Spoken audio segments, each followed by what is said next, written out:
Good morning students, welcome to enjoy the education. आज हम इस वीडियो में एक्सरसाइज 5.3 में क्वेश्चन नंबर 11 जो आपकी एग्जाम के लिए वेरी मोस्ट इंपॉर्टेंट है वो यहाँ पर हम देखने वाले हैं।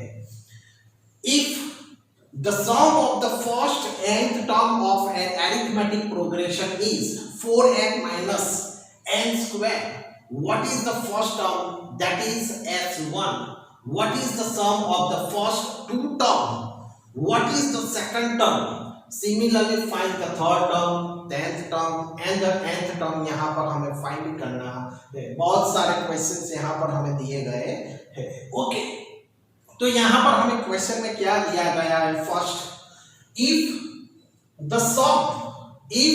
the sum of the first nth term of an arithmetic progression is 4n minus n square, तो यहाँ पर हमें दिया गया है कि जो sum of the first nth term है यानी कि sn, तो sn यहाँ पर हमें दिया गया है 4n minus n square, यहाँ पर हमें दिया गया है।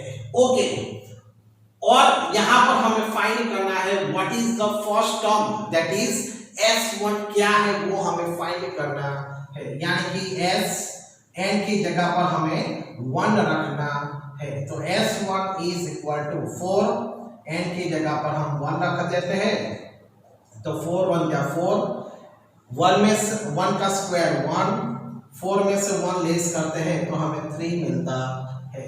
उसी तरह what is the sum of first two terms, sum of first two term. Okay, तो यहाँ पर फर्स्ट टर्म तो यहाँ पर हमने फाइंड कर लिया, सेकंड टर्म यहाँ पर हमें फाइंड करना है यानी कि s2 इज इक्वल टू 4, अब n की जगह पर हमें 2 रखना है, तो यहाँ पर हम देख सकते हैं 4 2 8 माइनस 2 का स्क्वायर 4, यानी कि जो s2 है वो यहाँ पर हमें 4 मिलता है। ओके, तो यहाँ पर हमें जो फाइंड करना था what is the sum of the first two term, तो यहाँ पर फर्स्ट टर्म यहाँ पर हमें 3 मिलता है और s2 यहाँ पर हमें 4 मिलता है। यानी कि यहाँ पर हम देख सकते हैं कि s1 इज इक्वल टू हमारे पास 3 है और s2 इज इक्वल टू हमारे पास उसकी वैल्यू 4 है। ओके, अब उसे हम एरिथमेटिक प्रोग्रेशन में रिटर्न करते हैं, तो एरिथमेटिक प्रोग्रेशन में इसे कैसे रिटर्न किया जाता है? तो 3 plus 4 plus dot dot dot. Okay, next, what is the second term?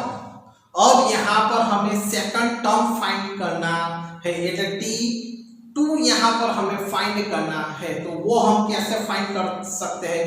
तो t2 फाइंड करने के लिए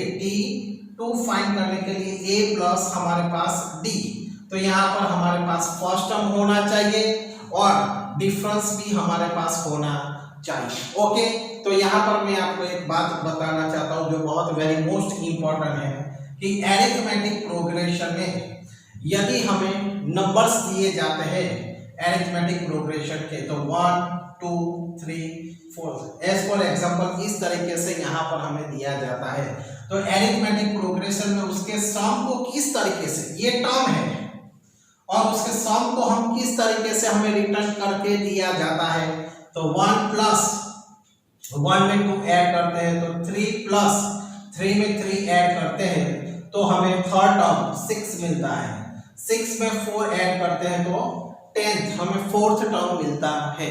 तो इस तरीके से हमें sn दिया जाता है और जो tn है यानी कि टर्म वो हमें इस तरीके से दिया जाता है। तो यहाँ पर हमें क्वेश्चन में, इस क्वेश्चन में हमें क्या दिया गया है, तो हमें sn s1 and s2 की वैल्यू यहाँ पर हमें दी गई है और हमें फाइंड करनी है, टर्म की वैल्यू फाइंड करनी है। ओके, तो यहाँ पर कैसे की जाती है? चलो, sn से tn की हमें वैल्यू फाइंड करनी है, तो हम देख सकते हैं कि फर्स्ट टर्म जो है वो फर्स्ट टर्म की वैल्यू दोनों में सेम है, यानी कि t1 की जो वैल्यू है वो दोनों में सेम है। ओके, अब हमें फाइंड करना है t2, तो t2 फाइंड करने के लिए हमें क्या करना पड़ेगा कि s2 में से हमें s1 को लेस करना पड़ेगा, s2 में से हम S1 को लेस करते हैं, यानी कि 3 में से 1 को लेस करते हैं, तो हमें सेकंड टर्म की वैल्यू 2 मिल जाती है। उसी तरह हमें T3 फाइंड करना है, तो हमें S3 माइनस S2 करना पड़ता है, यानी कि 6 में से 3 लेस करते हैं, तो हमें T3 की वैल्यू यहाँ पर हमें 3 मिल जाती है। ओके, तो ये हमारे लिए सबसे मोस्ट इंपॉर्टेंट ये पॉइंट था कि जब हमें सम दिया जाता है तो उसे हमें इस तरीके से 1 + 3 + 6 प्लस के फॉर्म में दिया जाता है, और टर्म दिया जाता है तो उसमें हमें कॉमा दिया जाता है। ये आपके माइंड में क्लियर होना चाहिए। ओके,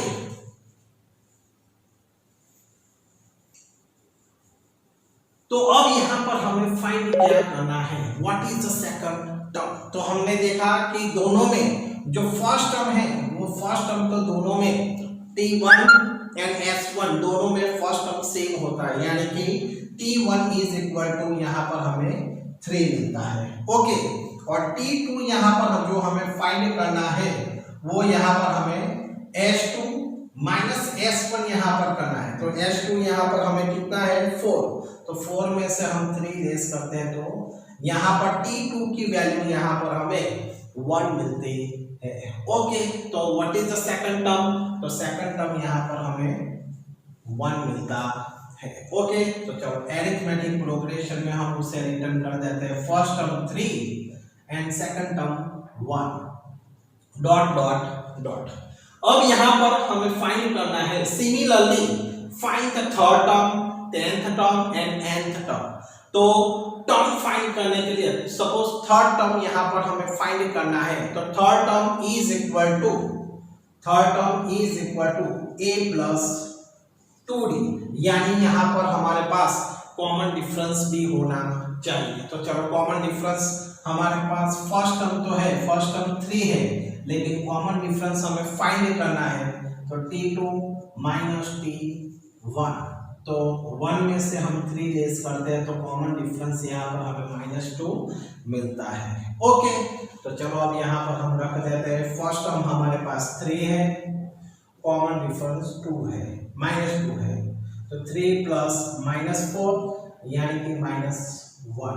T3 की वैल्यू यहाँ पर हमें -1 मिलती है। T10,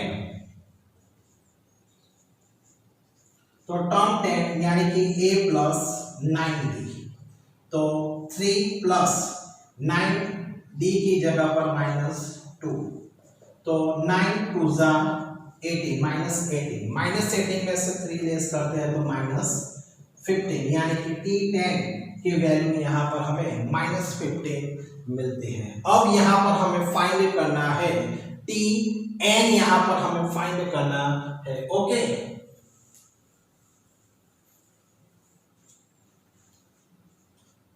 Tn is equal to a plus n minus 1 into d, उसके फॉर्मूला है।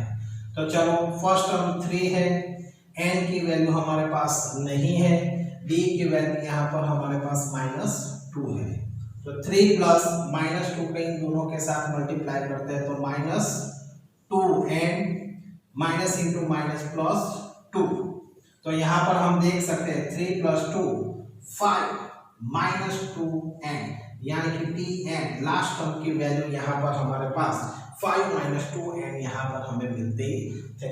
तो इस तरीके से इस सम को हमें सॉल्व करना था, एक वेरी मोस्ट इंपॉर्टेंट आपके लिए है। ओके।